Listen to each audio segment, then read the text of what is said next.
Hi, this is Elliot Haspel, and welcome to another edition of Best Practices Weekly. Today we're going to be talking about helping parents support their students reading at home.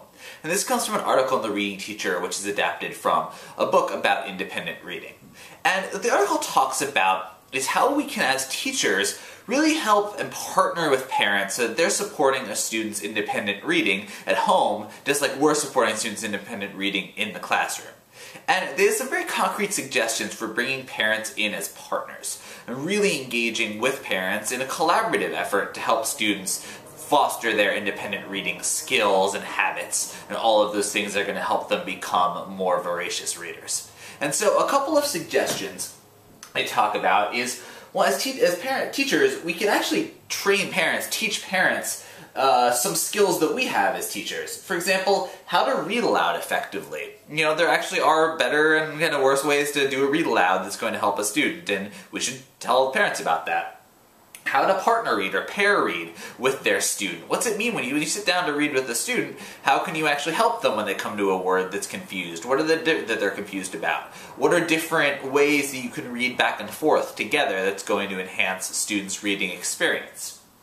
And how do you listen and respond when your child is reading aloud to you? What's the best way to ask questions? What's the best way to respond if they're doing really well or if they're getting stuck? You know, giving those things as teachers, again, we sort of do on a daily basis, but parents might not really have that level of expertise, so we should bring them in on that.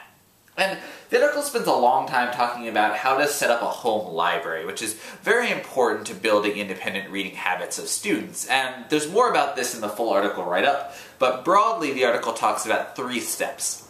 One, which is creating and selecting a space for the library. And not every parent or not every student lives in houses with huge amounts of spare space, and so it talks about it doesn't have to be this massive spot, but even if it's a corner of the living room, a corner of the bedroom, finding a space and dedicating that to being the classroom library, and then using really any materials that work to set up the library. It doesn't have to be elaborate, again. It doesn't have to be bookshelves. It can be crates. It can be any number of things that serve their function of being a bookshelf. And then once you've got the space created, gather up the books and other kinds of text in print. And you can do this in lots of different ways. It doesn't have to be expensive. You know, the article talks about go to a yard sale, go to the library sales, and there's even some sites online that sell discounted books, and there's one of those listed in the full article write-up also.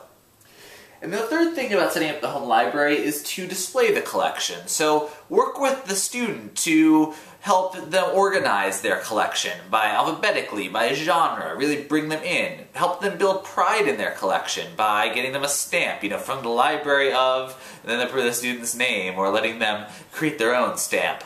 Or, again, you know, making sure that you've got the easier books maybe in one place and the harder books in another place, and ultimately just really helping students feel very proud about the books.